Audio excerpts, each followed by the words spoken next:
Oh, va falloir que je coupe la séquence là.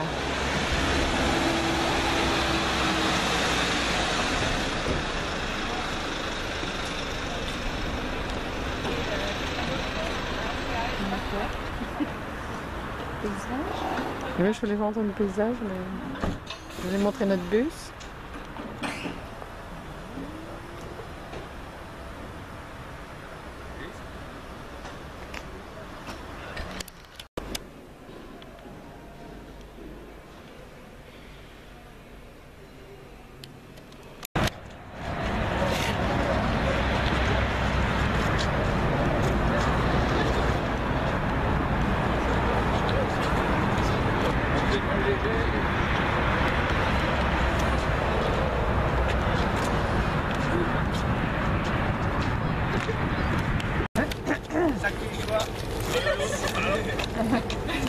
Pour la caméra peut capter.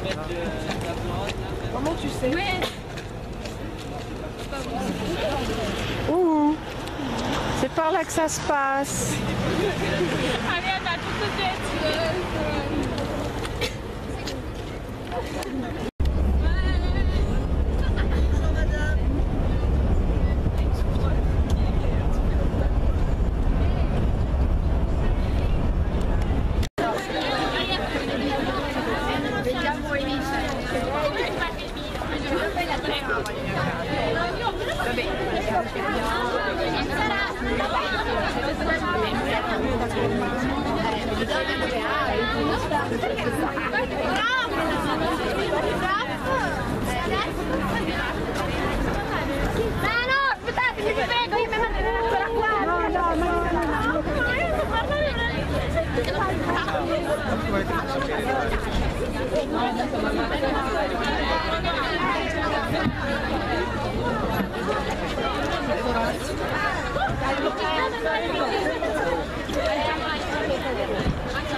J'ai pas compris. Je vais percher. Ah.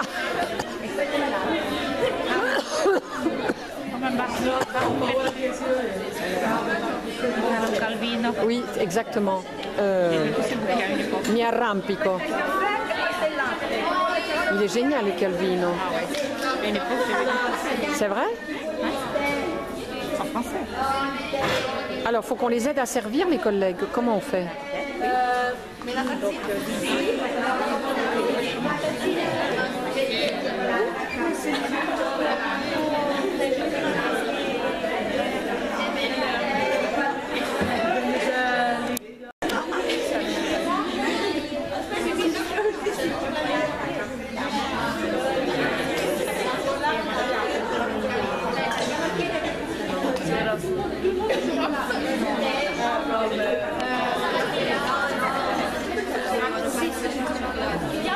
On va demander des... Tout le monde veut du chocolat. Il faut demander du chocolat. Comment? Chocolat? De votre. Alors andiamo.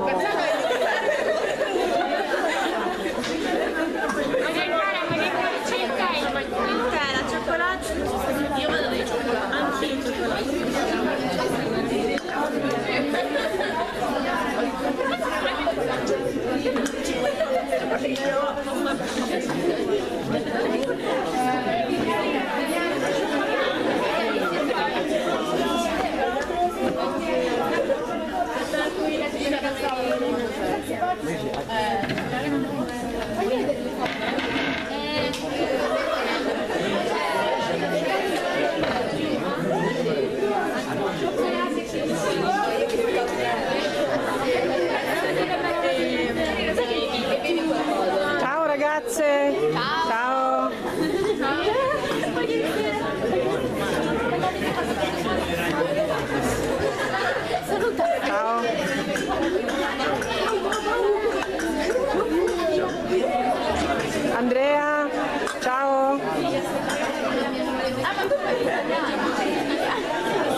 Coucou Alix.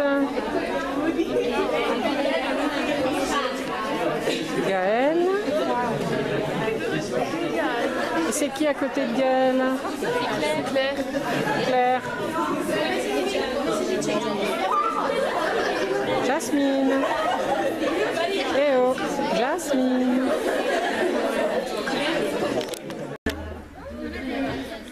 C'est mangé comme un cochon. Bah, ça j'en ai pas tout.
Combien d'heures vous avez, vous, le linguistique, combien d'heures vous avez avec la réforme? 27. 27. Et vous, le français, combien d'heures? Des, comment dire, des sections en première seulement. Voilà. Ouais. L'orientation, effectivement, se fait en première. Alors que vous, tout est déjà spécifié à partir de la première année de lycée. Oui, c'est bien ça. Oui. Vous voyez la différence, les Français? Et la différence aussi entre la France et l'Italie, que les élèves italiens vont passer le bac un an après les élèves français, parce qu'il y a 5 ans de lycée, mais qui suivent les 3 années de collège. Donc au total, ça fait 8 ans d'études après l'école primaire, alors qu'en France, vous n'avez que cette année. Question, s'il vous plaît. Pourquoi une année supplémentaire en Italie? Ah, le pourquoi? Voilà. Moi, je n'ai jamais su. Je n'ai jamais su pourquoi. Il n'y a aucune explication. On pourrait poser la même question. Pourquoi une année? En moins. Oui, oui, non, mais c'est vrai. C'est l'organisation. C'est l'organisation. On a décidé que chez nous, en Italie, le lycée dure 5 années. Voilà, donc les élèves français ont 1 an de moins de lycée à faire. Oui, c'est un avantage pour les Français. Il y a aussi une différence. Par exemple, vous restez au lycée, à notre lycée, surtout non seulement parce que c'est une peintre, mais surtout parce que c'est une féministe. On peut la poser comme une première féministe, parce que vous savez qu'elle a été violée, on ne sait pas si c'est par son père ou par un ami de son père. Oui, donc elle s'est révélée. Et donc, on la considère comme une des premières féministes. C'est pour ça qu'on a choisi en 1900, oui, pas longtemps, en 1980, je crois, qu'on a décidé, 87, 88, je ne me rappelle plus. Moi, je ne me rappelle plus. Ouais, moi, je ne me rappelle pas parce qu'on a choisi, vous savez, c'est le collège, c'est... Le lycée, non, qui choisit, c'est le collège docenti, ce sont les enseignants qui choisissent de donner ce nom. Alors, moi j'étais là, et moi je ne rappelle pas l'année des fois, c'est plus quelle année, peut-être en 2020. Et elle est de quelle époque? Alors, on va choisir, on va donc...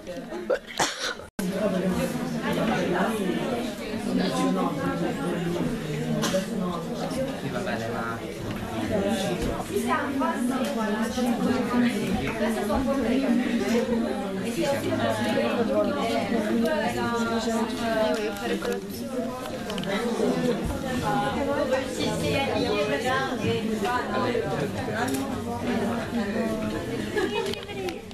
Oggi dovevo stare a casa, però siccome la professoressa mi ha detto presi arrivano i francesi, non potevo stare a casa, non potevo non venire a salutare. Questo mi sembrava una grossa scorrettezza da parte mia. Ho salutato, mi dice la vostra docente, 10 gruppi, 10 forse no, ma 9 sì, perché io sono da 9 anni in questa scuola e con sommo piacere ogni anno accolgo questi gruppi. Per me lo scambio è una cosa fondamentale, una cosa positiva, è un momento in cui due realtà si incontrano, due realtà studentesche, due realtà diverse, e credo che dall'incontro di queste realtà debba nascere un qualcosa, debba nascere una crescita per tutti. È vero che qualche volta nasce qualcos'altro, nasce qualche amore, qualche piccolo flirt, diciamocelo, è vero, è vero. Ho visto un anno, l'anno scorso, qualche lacrimuccia, anche questo fa parte del gioco. Bene, io vi do il benvenuto, vi auguro veramente che vi troviate bene e auguro a me stesso che prima di chiudere la mia carriera scolastica possa venire nelle vostre scuole, possa fare finalmente un salto. Io in Francia ci sono stato diverse volte, amo la Francia come amo la Germania, l'Europa è bellissima, ma l'Italia, consentitemi il termine, non si può dire, è più bellissima, non si può dire, però noi abbiamo delle meraviglie e mi auguro che possiate godere di queste meraviglie in questi giorni. Milano, Venezia, poi andremo a Chiaravalle. Chiaravalle, vabbè, guardate, Chiaravalle però è nata in Francia. Sì, ma vive in Italia, quindi vuol dire che è nata e ha detto me ne vado in Italia. Bene, buona giornata, buona permanenza, noi avremo modo di vederci prima che voi partiate. Arrivederci. Merci de nous avoir reçus. Mi traduce, professoressa? Grazie. Guarda, io spero che mi capisca. Il mio francese risale a qualche annetto fa, facevo la scuola media. Al college. Tenete conto che ho 43 anni di servizio a scuola, quindi basta. Non li dimostra, se qualcuno ha un po' di matematica, se qualcuno conosce un po' di matematica può fare un po' di conto. Merci. Arrivederci. Grazie preside, grazie. Grazie di tutto. Ouais, ça va, allez-y.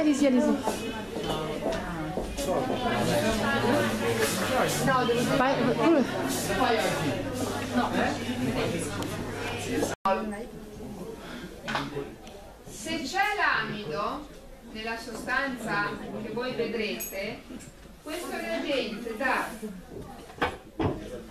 chiamiamo arancio, che colore diventa? Blu. Bravo Armel. Anche colorato. Siamo? Voi troverete, questo è il vetrino. Qui ci sarà l'amido ingrandito, quindi guardate al centro, ci saranno dei granuli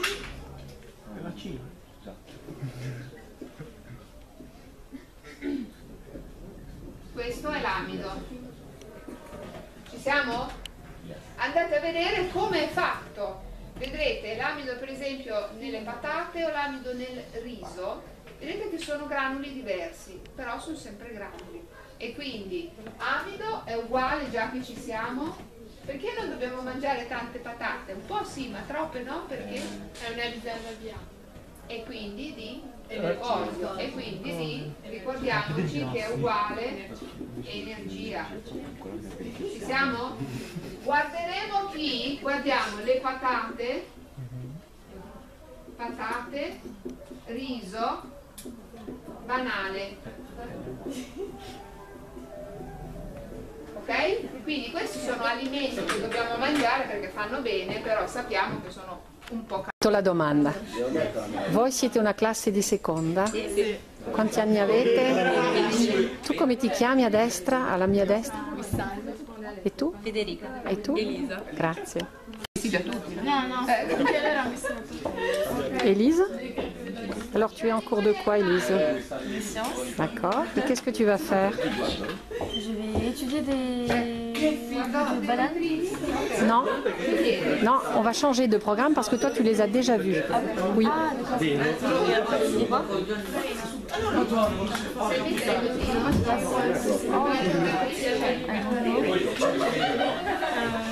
Ok, ci siamo?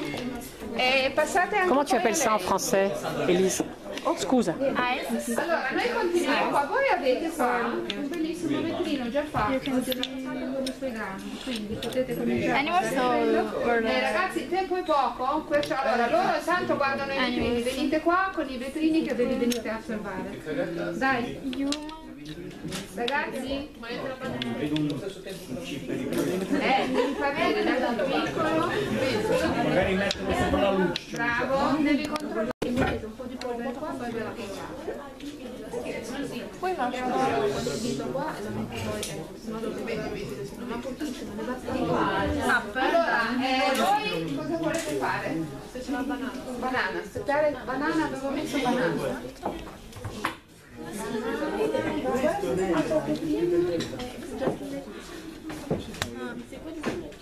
Ah, ok, d'accord. Eccolo qua, vai. Bravo, ci riusciti? Sì? Sì,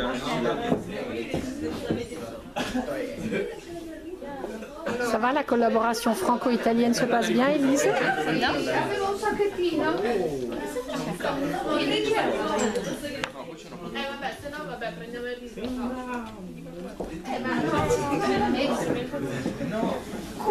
Ah, eccola qua, dove sta?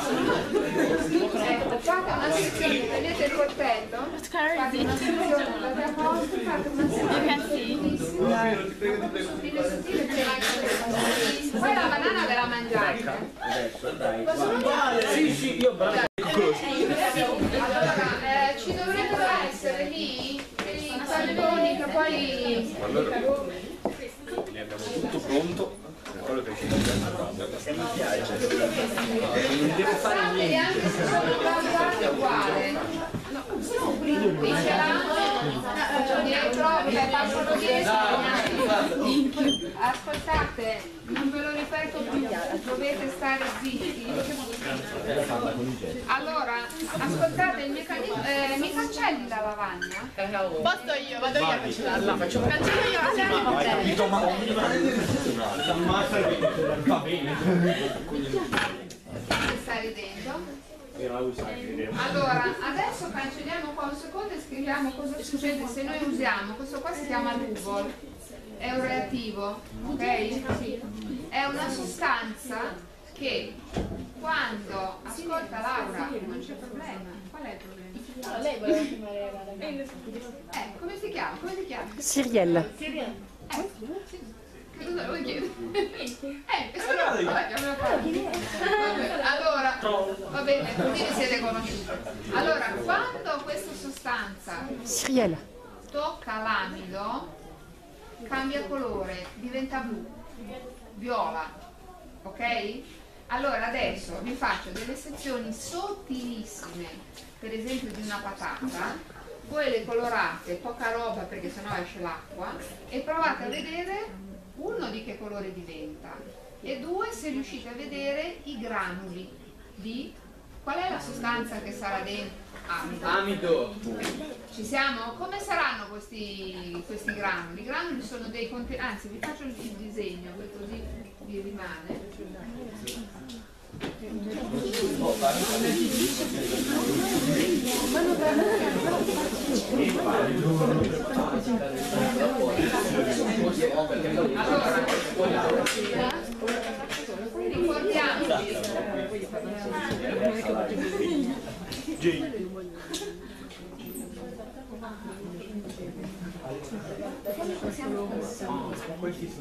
Chi è questo?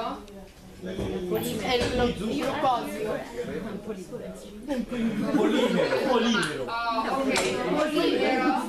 Sì. In inglese lo devi scrivere proprio. È glucosio. Ci siamo? È l'amido. Allora. Sai che possiamo finire lo stage? Domani partite? Ma non in Francia? No. Che brutti che siete.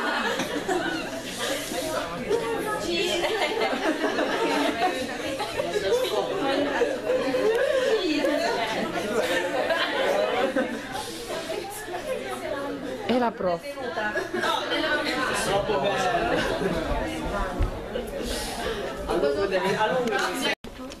Le plus grand fleuve d'Italie est une position et donc favorable aux échanges et au commerce. Milan est la seule métropole d'Italie et c'est la capitale économique et industrielle du pays, mais aussi un centre intellectuel et artistique important. À première vue, Milan ne semble pas une ville touristique et artistique parce qu'il y a de grandes banlieues et des zones industrielles, mais en réalité, elle cache des trésors artistiques. En plus, c'est un foyer culturel et la capitale de la technologie, du design et de la... Est-ce qu'on peut changer de personne? Armel? Tu vois rien? Pourquoi? T'as pas tes lunettes? Bien, très bien. Jasmine, peux-tu poursuivre s'il te plaît?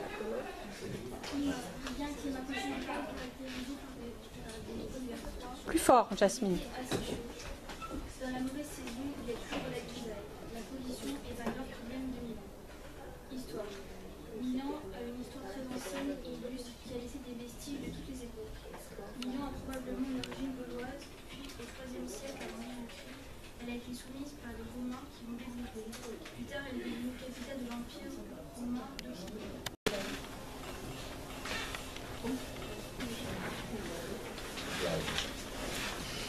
Alors, vous voyez dans l'écran, vous pouvez voir la Galleria Vittorio Emanuele, qui remonte au 19e siècle.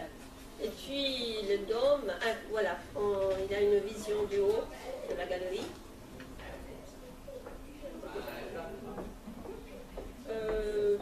Tu peux tornare sulla Piazza Mercanti. Voilà. Là, c'est un vestige, on peut dire, du Milan médiéval. Là, c'est le seul torna ancora lì la scrofa, c'est le seul témoignage du fait que Milan a des origines celtiques. Parce que cet animal, c'est un animal qui a été, on a dit, qui a été réalisé par des Celtiques. Il y a quelque chose qui démontre ça. Est-ce que ça peut être considéré comme l'animal symbole de Milan ou pas du tout? Oui, oui. Si, ça peut être l'animal symbole. Là? La scrofa, la nuca. Ah. On l'appelle comme ça. C'est-à-dire que c'est une sorte de... come si chiama? Un cinghiale. Oui, un sanglier. Un sanglier femelle. Oui. Mais avec de longs poils. D'accord. Donc, à cette époque, c'était comme ça, des animaux sauvages. Et donc, il démontre une époque. Mais cet animal a été mis après, il ne fait pas partie du bâtiment. Tu peux descendre un peu. Place Mercanti, là c'est la place médiévale, le palais médiéval où il y avait, on faisait le marché, la place des herbes, disons. Et au Moyen-Âge, quand on a refait ce palais, ce palais, on a encastonné, on peut dire, encastré cette sculpture ancienne, qui était ancienne, ouais. Qui faisait, à son tour faisait partie d'un autre bâtiment. Oui. Et donc là, c'est le Milan médiéval. Et puis, il y a Milan médiéval est symbolisé aussi par les dômes, naturellement, Tornaduomo. C'est un style gothique et flamboyant. On a mis plusieurs siècles pour terminer le dôme, et puis que vous visiterez aujourd'hui, je crois. Non, non. Non, lundi. Moi aussi je viendrai. Et tu peux montrer la Vierge, tout comme Notre-Dame de Paris, la Vierge, questa, voilà. Le dôme aussi est consacré à la Vierge. Il y a donc une statue sur une pointe, qui est haute de 4 mètres. Est-ce que c'est, alors, je ne sais plus, est-ce que c'est l'édifice religieux, enfin, le dôme ou la cathédrale, on va dire, considérée une des plus grandes au monde? Oui ou non? C'est ça? Oui, je pense, hein? Oui. Après Saint-Pierre de Rome, peut-être?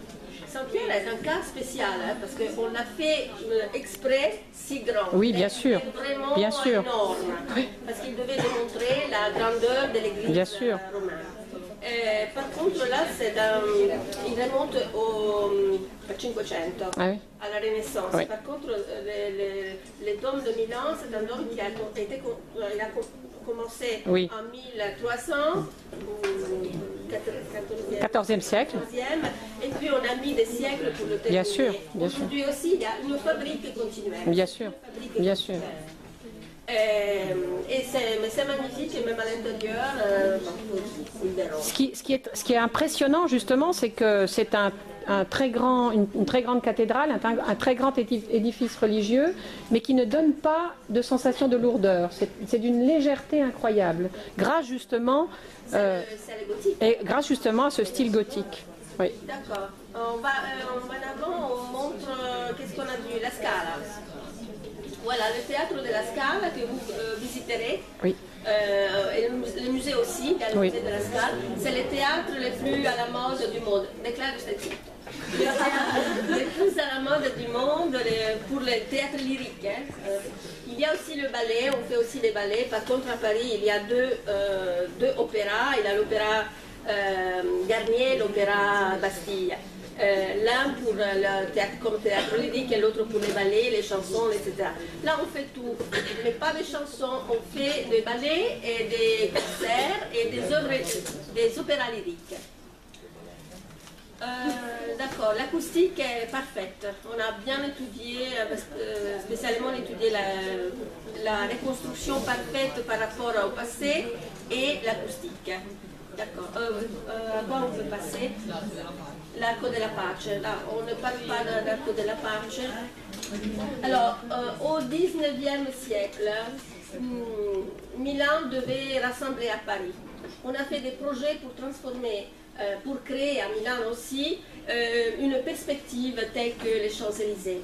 Alors on a créé cet arc qui est appelé l'arc de la paix et un grand boulevard qui aujourd'hui c'est Corso Sempione, mais à la fin ce projet n'a pas abouti. C'est terminé.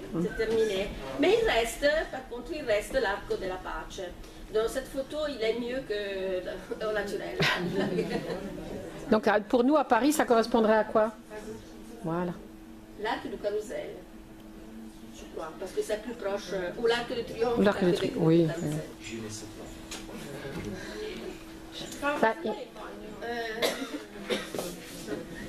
C'est proprio David.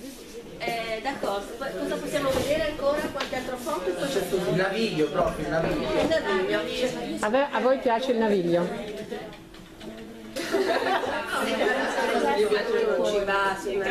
La vita mondana. La vita mondana. C'est il castello. Non, scusate il castello. Allora, tu peux me répéter en français? La vie mondaine. Bravo. La vie nocturne. La vie nocturne. Ah, tu vis la nuit, toi. Et le jour, visiblement, puisque tu es présent ici. Alors là, c'est une photo nocturne des Navigli. Les Navigli sont des cours d'eau. Milan était une ville d'eau.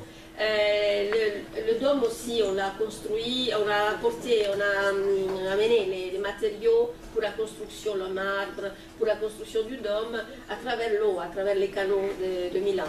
Aujourd'hui, les canaux n'existent plus, on les a couverts pour créer des espaces piétons, et malheureusement, hein, et il reste quelques navigli, quelques cours d'eau, parmi lesquels celui-ci, il naviglio pavese questo, o della Martesana pavese, poi ce n'è un altro che non ricordo. C'est les navigli où il y a des boîtes nocturnes, des restaurants. C'est là que se déroule la vie nocturne. Voilà, tout pour la vie nocturne en fait. Et il y a aussi des boutiques, des ateliers d'artistes. Ah. Oui, en français. Par exemple, pardon. Une fois par an ou 2 fois par an, on fait des expositions de tous les artistes. Alors en français, des quartiers comme ça qui ont été réhabilités et qui sont occupés par des intellectuels, on va dire, on les appelle des quartiers bobos. Ah oui, quartier bobo. Mais c'est plus Brera, intellectuel. Ah bon? Brera, intellectuel, écolo, etc. Ah d'accord. Il y a une diversité sociale en fait. Oui. Ok. Brera c'est plus élégant. D'accord. Les artistes, ce sont les étudiants. Oui, voilà. Et ben nous en français on appelle ça bobo, quartier bobo. Quartier bobo. Bon chic, bon genre. Bon chic. Bon chic, bon genre. Bon genre. Genre. Et género. Alors, Castello Sforzesco et puis c'est fini. Alors, vous verrez aujourd'hui, je crois, peut-être. Non, aujourd'hui on voit rien du tout. Pas tous. Pas tous. Oui, alors, pas le tous. Castello Sforzesco. Castello Sforzesco, c'est la forteresse de Milan. Elle a été construite par les Sforza et en effet, on l'appelle Sforzesco, c'est-à-dire des Sforza. Oui, en italien, excuse-moi, en italien, on a cette habitude de pouvoir transformer un patronyme en adjectif. En France, pas du tout, on ne peut pas. C'est là qu'habitait Leonardo da Vinci quand il travaillait pour Ludovico il Moro. Qu'est-ce qu'il y a dedans? Ci sono qualche altro, c'è qualche altra foto? Donc les Sforza qui ont dominé Milan à quelle époque? À peu près 1400, 15e siècle. Il y a une vue de l'eau, du haut. Du haut, du château, oui. Ah, vue d'en haut, ça c'est vue d'en haut, oui. C'est une vue aérienne, ok. Et il y a le parc Sempione derrière, et à la fin il y a l'arc de la paix que l'on vient de voir. D'accord. C'est ce que vous verrez pendant cette semaine. La Certosa di Pavia. Non, on voit Chiaravalle. Chiaravalle, abbazia di Chiaravalle. Et pour nous c'est intéressant parce que justement c'est une fille de Cîteaux et Brochon est à 20 km de Cîteaux. Donc nous pourrons faire la relation avec la mer en fait, hein, le centre Cîteaux. Simplement nous à Cîteaux il ne reste plus grand chose comme édifice. Vous avez encore des édifices religieux de cette époque qui sont en excellent état. Sapete cos'è la città di Cîteaux? Cistelle. Mai sentito parlare dei monaci cistercensi? Vuol dire che venivano da Cîteaux, perché l'ordine Vicino a casa nostra. Sì, Borgogna è il cuore Sì, vicino a Dijon, a 20 km. Studiato il monachesimo? Sì. Tutti gli ordini, tutti i monasteri, che erano come delle cittadelle, erano autosufficienti e hanno tramandato tutte le tecniche della lavorazione della terra, tutto quello che c'era da mantenere, da trasmettere ai posteri l'hanno fatto durante quest'epoca delle invazioni barbariche, l'hanno fatto i monasteri. E molti monasteri, per esempio Chiaravalle o la Certosa di Pavia, erano gemellati, erano come delle succursali dei monasteri di Cîteaux e della Borgogna, delle succursali, diciamo. Perché i monaci facevano monasteri qua e là in Europa. Francia e Italia sono pieni di questi. E diceva la prof che mentre a Cîteaux adesso non c'è più niente, invece in Italia i monasteri cistercensi sono ancora ben vivi e ben mantenuti. Perché dobbiamo dire che quest'anno lo scambio lo facciamo con l'altra scuola dove insegno io e che si trova appunto in mezzo ai vigneti bellissimi. è una visione stupenda, e quindi appunto i monaci cistercensi venivano a lavorare le viti lì vicino al liceo dove stiamo noi. Molto bello, c'è un panorama sulle viti molto bello. Ci puoi trovare una vue aérienne di Milano, panorama della città dall'alto.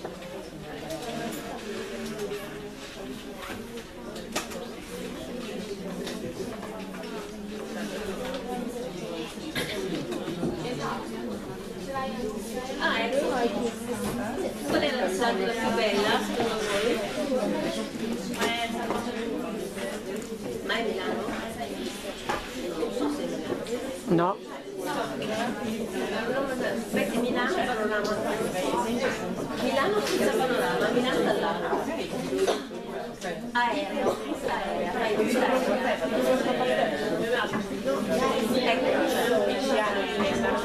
Sì, abbiamo Eccolo. È lontano da qua. Perché due ragazzi, due maschietti mi hanno chiesto di riportare un po' di terra. Non si vede tanto bene la grandezza di Milano. Vai sotto, sotto. Ecco, forse lì si vede meglio. Chiedo, guarda se c'è il video salvato. C'è il nostro video? Adesso facciamo vedere il video dell'anno scorso. No, dico quello non È vero? Ah, il diaporama noi diciamo. E lo potremo vedere? Ivana, avete delle tendine assolutamente stupende. Tendine. Queste le faccio. Queste sono le rideau bricolage. Il degrado. Che vergogna. Ma perché? Perché siamo Ma questo non è il nostro. No, il nostro è sempre il nostro. Non ce l'abbiamo proprio. Questo è la... Sì, adesso lo facciamo vedere. È una vostra... è un'allieva? Questo è da internet. Ah.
Ouais, c'était trop bien. Attends, et sur les passes qu'il lui a dit, on va payer un téléphone. On lui attend, et il lui a dit, ah bah, il faut qu'il ait et qu'il ramène un téléphone. Ah bah oui, les gars, on se demande où est-ce qu'ils ont appris tout ça, hein. Même nous, on s'est...